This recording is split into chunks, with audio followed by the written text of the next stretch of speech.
Hello friends and welcome back in my YouTube channel biology with Neha ma'am. तो आज से हम जेनेटिक्स शुरू कर रहे हैं। यूट्यूब पे और टेलीग्राम पे आपके कमेंट आते थे मैडम टीजीटी पीजीटी की क्लासेस शुरू करिए, तो आज से टीजीटी पीजीटी क्लासेस शुरू कर रहे हैं। आप ही लोगों से पूछा गया था कौन से टॉपिक से शुरुआत करें, तो आप लोगों ने जेनेटिक्स बताया था।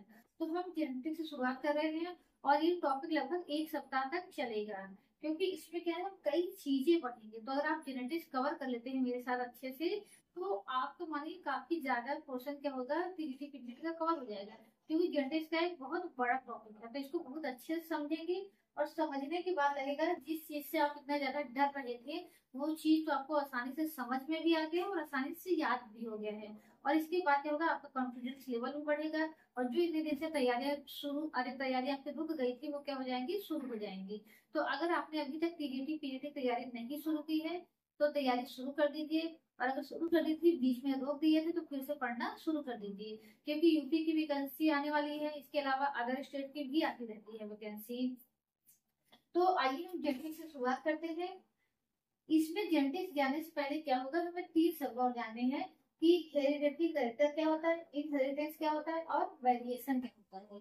तो जितना ये वीडियो टीजीटी पीजीटी के लिए जरूरी है उतना ही वीडियो क्या है नीट के लिए भी जरूरी है, क्योंकि नीट का और टीजीटी पीजीटी का सिलेबस और लेवल क्या है, समान है। नीट का लेवल थोड़ा सा कम ही पड़ जाता है टीजीटी पीजीटी से, लेकिन ये जितने भी चीज हम जेनेटिक्स में पढ़ाएंगे वो सभी क्या होंगे, नीट में आएंगे। ये सभी सभी जितने भी लिखे हुए हैं ये सभी टर्म या इनसे रिलेटेड क्वेश्चंस नीट में बनते हैं।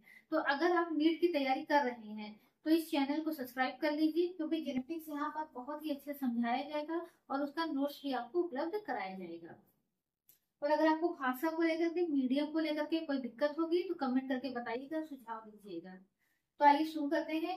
तो यहाँ पर सबसे पहले मतलब हम जानते हैं हेरिडेटरी करेक्टर का, और फिर इनहेरिटेंस, और फिर उसके बाद जानेंगे वेरिएशन।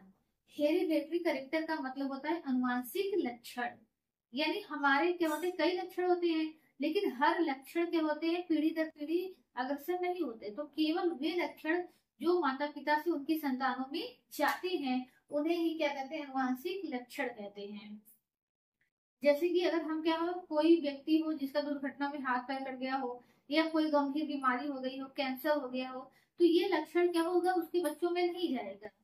लेकिन अगर वहीं पर हमने देखा था हिरोशिमा और नागासाकी पर क्या गिरे थे, परमाणु बम गिरे थे, तो उस परमाणु बम का असर क्या है, जापान में आज भी दिखाई दे रहा है। यानी उनका असर क्या हुआ था, जीन को प्रभावित कर दिया गया था। तो हम अपने जीवन काल में कुछ अगर ऐसे काम कर रहे हैं या ऐसे वातावरण में रह रहे हैं जिनका असर हमारे जीन पे पड़ेगा, जीन की वजह से हमारे शरीर की संरचना बदल जाएगी, तो वे लक्षण क्या होंगे, हमारी पीढ़ी दर पीढ़ी में जाएंगे। और बाकी जो संरचना के लिए हमारा जीन जिम्मेदार है, जिस जीन की वजह से हमारी संरचना बनी है वही हमारे बच्चों में जाती है, तो बच्चों में भी वही सेम करेक्टर दिखाई देते हैं। लेकिन जीवन काल में ऐसे करेक्टर अर्जित कर रहे हैं जो हमारे जीन को प्रभावित नहीं कर रहे हैं, वो चाहे पढ़ लिख करके अपने दिमाग का तेज करना हो, चाहे कसरत करके अपनी बॉडी बनाना हो, तो ये लक्षण क्या होते हैं, पीढ़ी दर पीढ़ी नहीं जाते। तो वे लक्षण जो एक पीढ़ी से दूसरी पीढ़ी में जाते हैं उन्हें क्या कहते हैं, वांशिक लक्षण कहते हैं, और इंग्लिश में क्या कहते हैं, हेरिडेटरी करेक्टर कहते हैं। इनहेरिटेंस क्या होता है, तो अनुवांशिक लक्षणों का एक पीढ़ी से दूसरी पीढ़ी में या कहें हम माता पिता से उनके बच्चों में जाने की प्रक्रिया को क्या कहते हैं, इनहेरिटेंस कहते हैं। वेरिएशन, वेरिएशन भी इसमें इंक्लूड है जेनेटिक्स में, क्योंकि बच्चा जो होता है अपनी माता पिता के एग्जैक्ट कॉपी तो होता नहीं है, कुछ ना कुछ वेरिएशन उसमें आ जाते हैं। तो जेनेटिक्स में हम दोनों ही पढ़ते हैं कि माता पिता के कौन से लक्षण बच्चों में जा रहे हैं और क्यों जा रहे हैं, और वेरिएशन किस लिए हो रहा है। तो ये दोनों के ही अध्ययन को हम क्या कहते हैं, जेनेटिक्स कहते हैं। जेनेटिक्स का मतलब होता है अनुवांशिकी, इनहेरिटेंस का मतलब होता है अनुवांशिकता, और वेरिएशन का मतलब होता है विभिन्नताएं। तो जेनेटिक्स क्या है, जीव विज्ञान की वह शाखा जिसके अंतर्गत हम इनहेरिटेंस और वेरिएशन का अध्ययन करते हैं, यानी जीवों में जाने वाले अनुवांशिक लक्षणों का और उनमें उत्पन्न विभिन्नताओं का अध्ययन करते हैं, उसी को हम क्या कहा जाता है, अनुवांशिकी। तो अनुवांशिकी शब्द का जो सबसे पहले प्रयोग किया था वो किसने किया था, बैटसन नामक वैज्ञानिक ने किया था।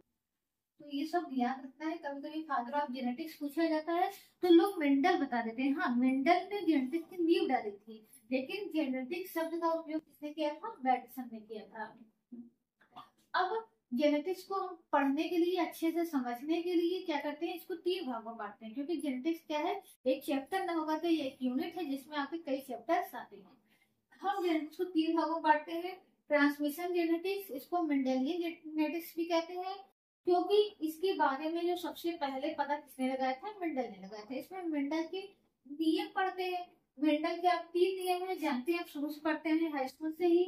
लॉ ऑफ डोमिनेंस, प्रभाविता का नियम, लॉ ऑफ सेग्रीगेशन, पृथक्करण का नियम, और लॉ ऑफ इंडिपेंडेंट असॉर्टमेंट यानी स्वतंत्र अवयवन का नियम। लेकिन मेंडल ये भी जानते हैं आगे जाकर के कहीं ऐसे प्रयोग हुए जहां पर मेंडल का नियम का सत्यापन नहीं हो पाया, तो उसे कहते हैं एक्सेप्शन। तो मेंडल का नियम भी पढ़ेंगे और उनके एक्सेप्शन पढ़ेंगे। उनके जो एक्सेप्शन होते हैं वो 2 कारणों से होते हैं, जीन के इंटरेक्शन के कारण होते हैं। और जीन का जो इंटरेक्शन होता है वो 2 तरीके से होता है, इंटरजेनिक और इंट्राजेनिक। यानी जब 2 जीन एक पेयर में 2 एलील पाए जाते हैं, दोनों एलील में आपस में इंटरेक्शन की वजह से जो एक्सेप्शन दिखाई देता है उसे कहते हैं इंटरजेनिक। और 2 अलग अलग जीनों के बीच में जो इंटरेक्शन दिखाई देता है उसे कहते हैं इंट्राजेनिक। इसका मतलब समझेंगे। तो इसमें आता है codominance, incomplete dominance, multiple imaging और पीडियोट्रोपिक जीन। जबकि इंट्राजेनिक में क्या आता है, complementary, supplementary, duplicate gene, collaborative gene, polygenic gene और एपिस्टेटिस। इन सभी से क्वेश्चन जो होते हैं टीजीटी, पीजीटी, नीट और आपके इंटर में भी आते हैं। ठीक, तो अगर आप इंटर की तैयारी भी कर रहे हैं तो ये वीडियो आपके लिए उतना ही हेल्पफुल है। अब मॉलिक्यूलर जेनेटिक्स में क्या पढ़ेंगे, मेंडल ने तो नियम बताए थे कि एक पीढ़ी से लक्षण दूसरी पीढ़ी में किस नियम के द्वारा जाते हैं। उन्हें डीएनए आरएनए के बारे में नहीं पता था, उन्होंने बस एक कल्पना की थी फैक्टर की। बाद में उसी फैक्टर को क्या नाम दिया गया, जीन नाम दिया गया। ये जीन ही है जो लक्षणों को कंट्रोल करता है, और जीन क्या होते हैं, डीएनए के खंड होते हैं। तो इसमें हम पढ़ेंगे आखिर अनुवांशिक लक्षण एक पीढ़ी से दूसरी पीढ़ी में कैसे जाते हैं, क्यों जाते हैं, ये किस मॉलिक्यूल के द्वारा जाते हैं। इसीलिए इसे कहते हैं मॉलिक्यूलर जेनेटिक्स। आपके चैप्टर का नाम भी दिया जाता है मॉलिक्यूलर बेसिस ऑफ इनहेरिटेंस, यानी मॉलिक्यूल जो जिम्मेदार होता है अनुवांशिकता के लिए उसके बारे में पढ़ेंगे।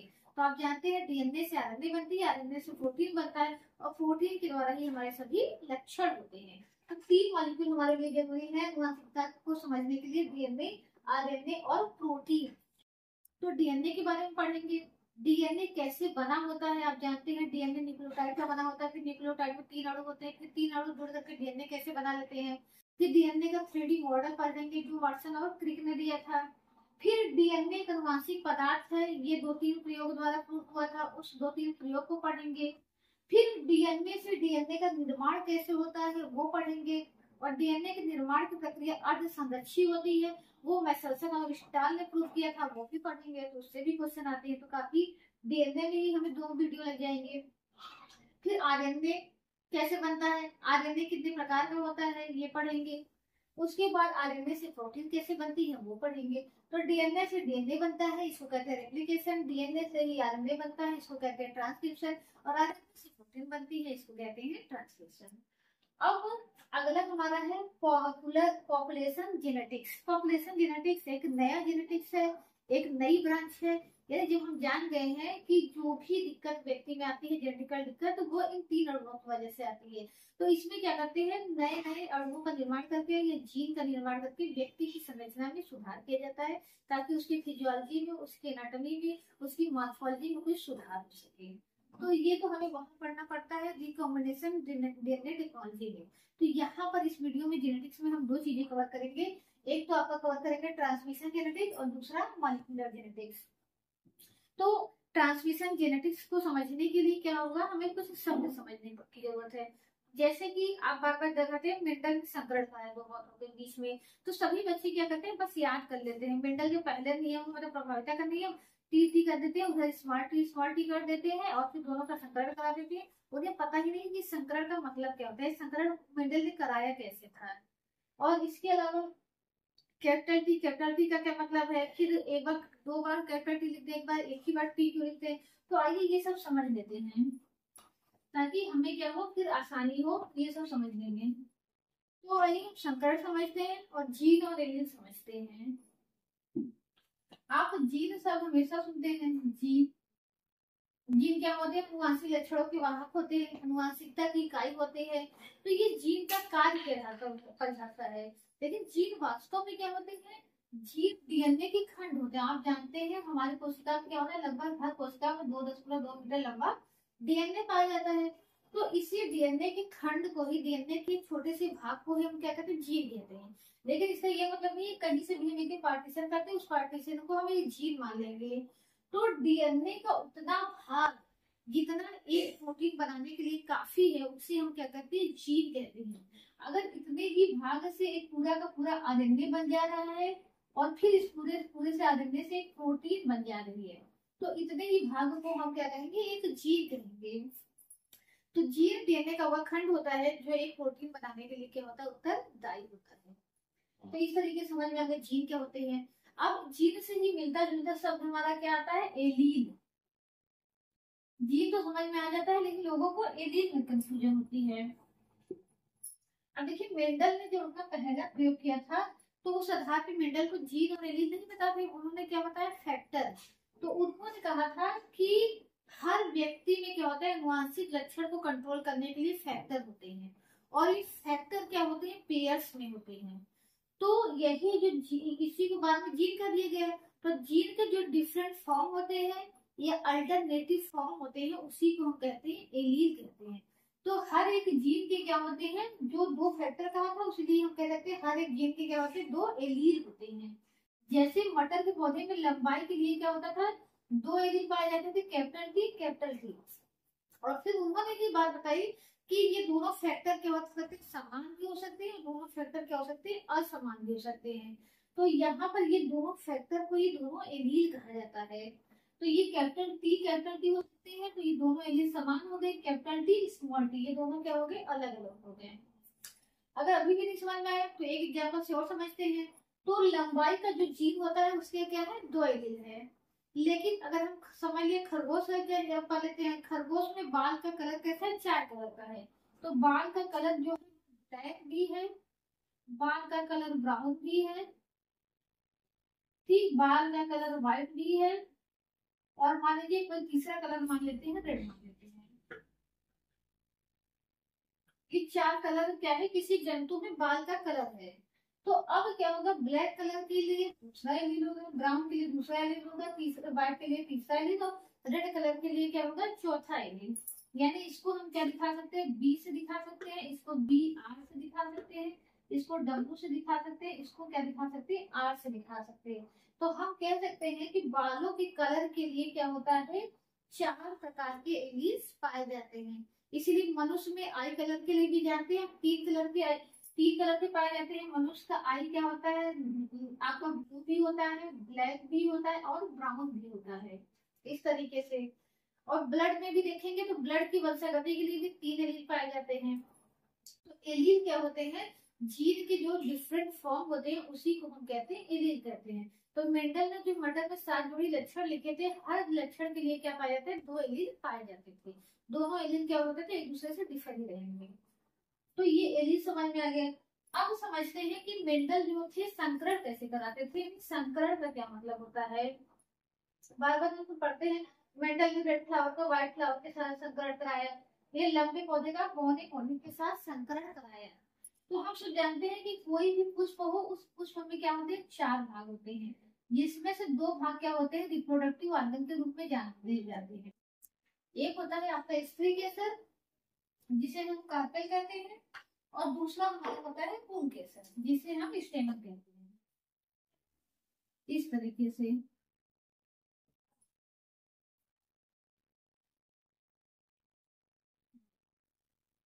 ये यहाँ पर ये जो आपका एंथर है, एंथर के अंदर आप जानते हैं क्या बनते हैं? पराग कण बनते हैं, पॉलन ग्रेन बनते हैं, और पॉलन ग्रेन से ही बाद में क्या बनते हैं? दो मेल गैमेट बनते हैं। और ये जो आपका स्त्री केसर है, स्त्री केसर के अंदर आप जानते हैं कौन सी संरचना पाई जाती है? बीजांड पाई जाती है। तो अगर आप प्लांट का रिप्रोडक्शन पढ़ चुके तभी आपको चैप्टर पढ़ना चाहिए, या नहीं पढ़ा थोड़ा सा जानकारी हम आपको दे देते हैं कि पौधों में रिप्रोडक्शन कैसे होता है। तो पौधों में रिप्रोडक्शन के लिए क्या पाए जाते हैं? जो फीमेल का रिप्रोडक्टिव ऑर्गन होता है उसे स्त्री केसर कहते हैं, जो मेल का होता है उसे कहते हैं पुंकेसर। पुंकेसर के अंदर जो पराग कोश होता है ऊपर वाला भाग, इसके अंदर बनते हैं पराग कण बनते हैं, और ये पराग कण क्या होते हैं, जाते हैं स्त्री केसर पर, स्त्री केसर से स्त्री केसर के अंडाशय में जाते हैं, अंडाशय के अंदर बीजांड में जाते हैं, बीजांड के अंदर भ्रूण कोश में जाते हैं, और भ्रूण कोश के अंदर होती है अंड कोशिका, और पराग कण से क्या बनता है, दो नर युग्मक बनती है। तो अंड कोशिका और नर युग्मक मिलकर के जाइगोट बना देते हैं, और जाइगोट से नया जीव बन जाता है, वही हम कहते हैं अगली पीढ़ी बन जाती है। तो यहाँ पर मेंडल क्या करते थे, मेंडल मटर के पौधे में सेल्फ पॉलिनेशन होता था, तो यहाँ पर मेंडल क्या कराते थे, क्रॉस पॉलिनेशन कराते थे, क्योंकि अब यहाँ पर जो पौधा है अगर ये लंबा पौधा है तो सभी पौधों में जीनोटाइप एक ही होगा। अब इस लंबे पौधे का जन्म किससे कराना है, इस बौने पौधे से कराना है, तो हम दूसरा पौधा लेंगे, यानी एक का परागकण होना चाहिए, यानी एक का क्या होना चाहिए, नर युग्मक होना चाहिए, और दूसरे के क्या होनी चाहिए, अंड कोशिका होनी चाहिए। तो इसके लिए क्या होना चाहिए, सबसे पहले तो दो पौधे होने चाहिए। तो यहाँ मान लेते हैं हम क्या है, दूसरा पौधा है, इस तरीके से।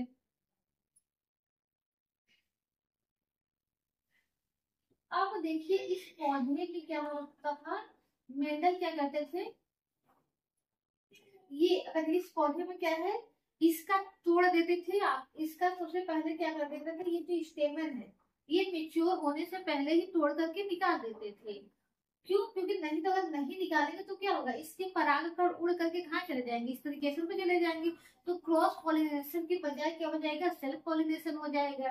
तो इसीलिए इसको तोड़ करके निकाल देते थे। इस प्रक्रिया को कहा जाता है इमैस्कुलेशन, इमैस्कुलेशन कहा जाता था। और फिर उसके बाद क्या करते थे, ये दूसरा जो पौधा होता था, यानी जो बौना पौधा होता था, क्या स्मॉल टी, इससे वो क्या करते थे, परागकण को लेते थे और ले जाकर के इसके ऊपर डाल देते थे। तो इस तरीके से वो मेंडल क्या करते थे, संकरण कराते थे।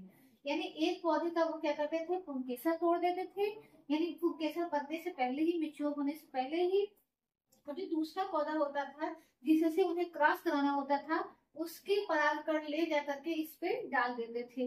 डाल देने के बाद ये भी संभावना हो सकती है कि इनके डालने के बाद कहीं से और परागकण उड़ करके आ जाए, तो इसके लिए उसको क्या करते थे, पॉलिथीन से इसको बंद करते थे। तो इस प्रक्रिया को कहा जाता था बैगिंग। तो अगर कभी क्वेश्चन आए कि संकरण के लिए कौन सा प्रोसेस यूज होता है, तो इमैस्कुलेशन यूज होता है, बैगिंग होती है। तो इन दोनों द्वारा संकरण कराते थे। संकरण का सिंपल सा मतलब है एक पौधे से परागकण लेकर के दूसरे पौधे में डाल देते थे।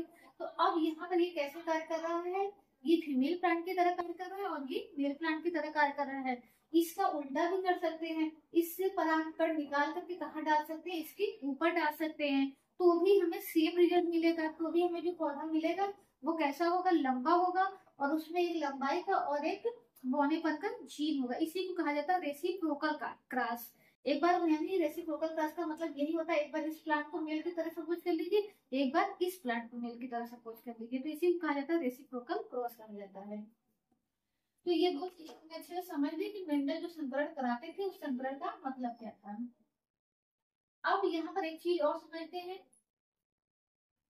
कि जैसे आप क्रॉस कराते हैं तो आप यहाँ लिखते हैं कैपिटल टी, और यहाँ पर लिखते हैं स्मॉल टी। इसका क्या मतलब है, और फिर हम यहाँ एक टी दिखाते हैं और एक यहाँ पर टी दिखाते हैं।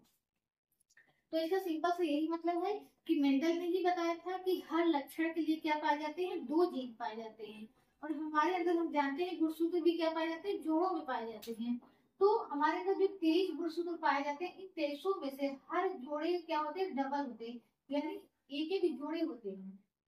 तो ये जोड़ा जैसे है उसका साथी भी क्या होगा, समान होगा, इसे कहते हैं होमोलोगस क्रोमोसोम। जैसे ये होगा एग्जैक्ट ही ऐसा होगा अगर ये पहला जोड़ा है।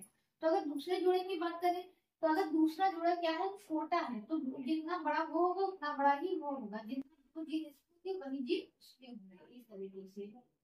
तो जो हम पढ़ते हैं कैपिटल टी, इसका मतलब अगर ये प्लांट का मटर का पौधा है, लंबा है, इसमें क्या होगा, लंबाई का दो जीन होगा, एक जीन क्या होगा, इस पे होगा, और एक जीन क्या होगा, इस पे होगा, इस तरीके से। तो हमारी जो नॉर्मल कोशिका होती है वो क्या होती है, डिप्लॉइड होती है, उसमें गुणसूत्र क्या होते हैं, जोड़े में होते हैं। तो गुणसूत्र जब जोड़े में होंगे तो जीन या एलील कह ले वो भी क्या होंगे, संख्या में 2 होंगे। लेकिन जब गैमेट बनते हैं तो गैमेट बनने की प्रक्रिया में क्या होते हैं, आप जानते हैं कि गुणसूत्रों की संख्या घट करके आधी हो जाती है। यानी यहाँ पर मान लीजिए फ्लावर, यहाँ पर लंबाई के लिए जीन है और यहाँ पर फ्लावर के कलर के लिए जीन है, और इस पौधे में क्या है, केवल 2 ही गुणसूत्र मानते चल रहे हैं और दोनों गुणसूत्र क्या है, जोड़े में है। तो जब इसमें मियोसिस होगी यानी अर्धसूत्री विभाजन होता है, तो अर्धसूत्री विभाजन के फलस्वरूप क्या होते हैं, गुणसूत्रों की संख्या आधी हो जाती है। तो आधी करने का मतलब है कि आधी इस तरीके से नहीं हो जाएगी कि 2 इसमें चले जाएंगे, 2 वाले इसमें चले जाए, नहीं, एक पेयर का दूसरी कोशिका में जाएगा और एक दूसरी कोशिका में जाएगा, ऐसे ये भी दूसरी कोशिका में जाएगा और ये दूसरी कोशिका में जाएगा। तो जीव की संख्या क्या हो जाएगी, युग्मक में आधी हो जाती है इस तरीके से। तो एक गुणसूत्र आपके इसमें आ गए, एक गुणसूत्र क्या हो गया, इसमें आ गया, और वही दूसरे जोड़ी का एक गुणसूत्र क्या हो गया, इसमें आ गया और एक गुणसूत्र इसमें आ गया। तो फ्लावर के कलर का जो जीन था इसमें आ गया, कैपिटल स्मॉल डब्ल्यू इसमें चला गया, ठीक। और ऐसे ही कैपिटल टी आपका यहाँ चला गया और कैपिटल टी यहाँ चला। तो जो नॉर्मल कोशिका थी उसमें 2 एलील पाए जाते थे, लेकिन जो गैमेट्स होती है, गैमेट में केवल एक ही एलील पाई जाती है। क्यों, क्योंकि क्या होता है, गुणसूत्रों की संख्या आधी हो जाती है, इसी वजह से क्या होती है, जीन की संख्या भी आधी हो जाती है। तो आई होप ये वीडियो आपको पसंद आया होगा। ये 2-3 टर्मिनोलॉजी हमने समझ ली है, ऐसे ही बहुत सी टर्मिनोलॉजी हम आगे समझेंगे कि होमोजाइगस क्या होता है, हेटेरोजाइगस क्या होता है, फिनोटाइप क्या है, जीनोटाइप क्या है, एलिलोमार्फ क्या है, तो ये सभी समझेंगे आगे। तो अगर अभी तक आपने इस चैनल को सब्सक्राइब नहीं किया है तो सब्सक्राइब कर लीजिए और लाइक कर दीजिए, और कमेंट जरूर करिएगा, कमेंट जरूर करके बताइएगा कि वीडियो आपको पसंद आ रहा है कि नहीं। Thank you so much.